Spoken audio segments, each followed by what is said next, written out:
Ассалаумағалейкум достар, арнаға қош келдіңіздер.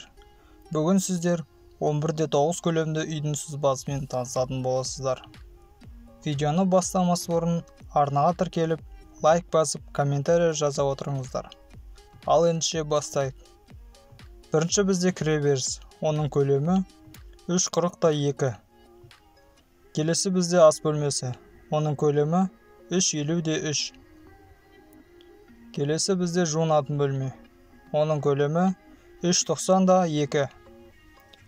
Келесі бірінші жатын бөлме, оның көлемі 3,90, 2,90. Келесі бізде екінші жатын бөлме, оның көлемі 3,90, 2,90. Және бізде соңғысы холл, оның көлемі 5,90, 4,80. Құрметті достар, қазақ тілді арнаның дамуына үлес қосып, арнаға тіркеліп, лайк басып, комментарий жаза отырыңыздар. Және достарыңызбен бөлісіп отырыңыздар.